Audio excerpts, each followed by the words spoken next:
Hello and welcome. My name is Dylan Miner. This is WCU Entertainment Review. With me is Paul, president of MAGfest, and behind us, as you can see, we're in the secret vaults and depths of MAGfest itself in the staff room. They have some tea over there. Is it any good? Is the tea any good, Paul? You should check it out. There's like 20 varieties of froofy teas that you can put in your own tea bags. Froofy tea, people. It's delicious. All right. Now, Paul, you're the president of MAGfest. Officially? Yeah. The titles within MAGfest don't necessarily mean anything, so I don't actually run MAGfest. I used to run MAGfest 5 years ago, but there's a guy called Dom who is actually running MAGfest now, and you won't be able to get a hold of him for an interview because he's too busy. So I can hang around and do interviews because I used to run MAGfest. Now I'm officially the president, and I'm part of the board of directors, but I don't actually do a hell of a lot like on the day-to-day operations of MAGfest anymore. Oh, the joys of power. Now, you said MAGfest has a board of directors. Is it kind of organized like a company, or exactly like how's your structure organized a little bit? Well, we recently switched over to 501c3 nonprofit status, and we're in the process of, essentially what we're doing these days is switching from being an event to an event umbrella organization. MAGfest Incorporated, the new nonprofit, is running, I think we're up to about 10 events a year now, and we're setting up to be an umbrella organization for these kind of events, and we're absorbing a few smaller events, we're starting a few smaller events of our own, and so there's sort of a parent company and then separate event structure going on, and the idea is that the parent company will handle all of the, taxes and insurance and rental deals and all that kind of stuff that's no fun that you need to deal with, and then the individual events will be able to be all volunteer, and the volunteers will just be able to work on what they want to work on, like running tournaments and setting up the games that people want to play and putting on the concerts people want to see. I'm surprised, honestly, that we found stuff that business majors actually might be interested in for this channel. That's interesting. There's something for everybody at MAGfest. Now, you were talking about other projects as well. Is MAGfest not the only convention that you guys currently run that's big? First of all, I have to correct you because half of my staff would. It's a festival, not a convention. A festival. MAG Festival. Festival.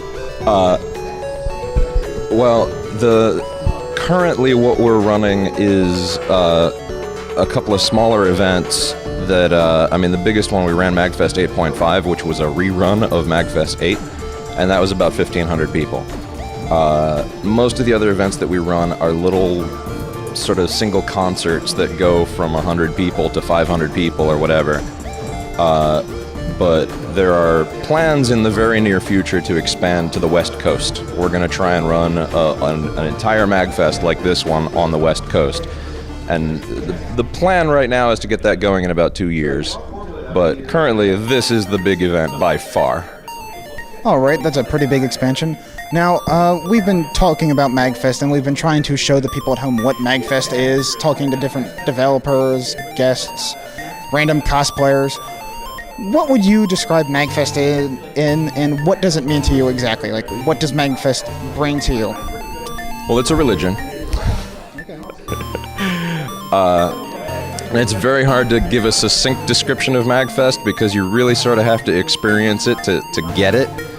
So I never really know how to explain it quickly to people, but the simplest explanation that I have for people who know their way around the game industry and are familiar with games stuff is if you take the E3 and PAX minus E3, what you have left is MAGfest. All right. We also noticed that you were dealing with PAX and stuff like that, so I'm assuming that you guys talk with the other conventions and festivals to try and help coordinate the community a little bit? Oh, yeah. No, we get along with all the conventions we possibly can. We've been running Jam Space and doing a few things at PAX for years now. We run a room called Jam Space that's just like got a bunch of instruments and a stage, and people can get in there and jam. It's just eternal open mic jamming.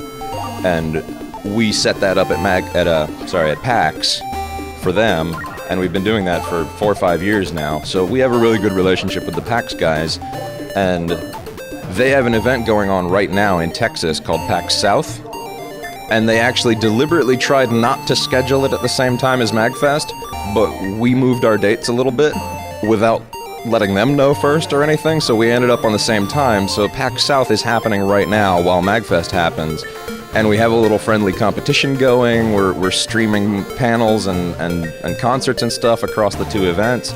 It's all cool, and we help other events do things like run their registration or help out with staffing, or we provide arcade machines or run a jam space, things like that. There's a lot of collaboration in the community. Thank you. Would you have any possible tips for people who might want to run a larger scale organization such as MAGfest for, again, the business majors at home, and for anybody that wants to just try and start at their own convention or festival? For the business majors, I got nothing. I'm a terrible businessman. MAGfest is not run like a sane business. Really. No, this is run more like a cult than a business. MAGfest runs on faith and energy of the people who want to bring things to it. And no, and I mean that seriously. Like, just for instance, the easiest explanation, our arcade is like 300 machines now. We have a giant arcade. 300? Yeah. I mean, I don't have an actual accurate count, but we cleared 200 last year, and I know we're significantly bigger this year. So we're somewhere in the neighborhood of 300.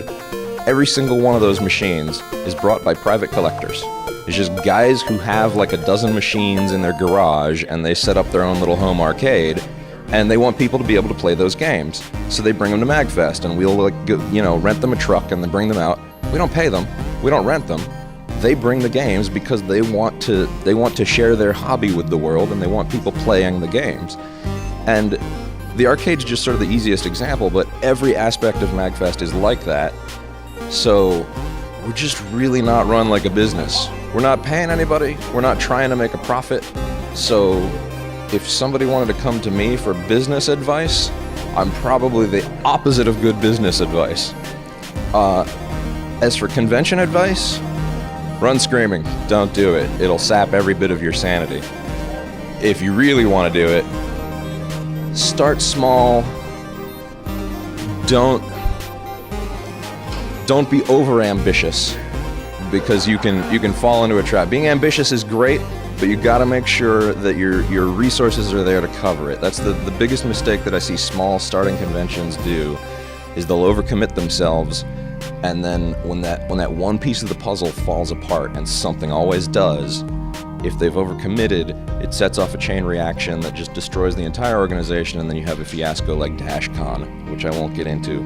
If you want to look up what DashCon was, it was basically a giant failed convention, which was the butt of a lot of jokes earlier this year.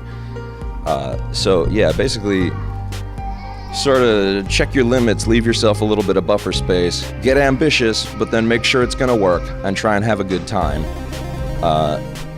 And that's basically how you grow a successful convention. Thank you very much. I think we're done with the questions, unless you have any comments you'd want to say to end MAGfest with and our interview with. Come to MAGfest. Yeah, we're going to definitely promote that. Come to MAGfest, people. It's really fun. There's one day left Monday. It's a 2-hour drive from home, but it's totally worth it.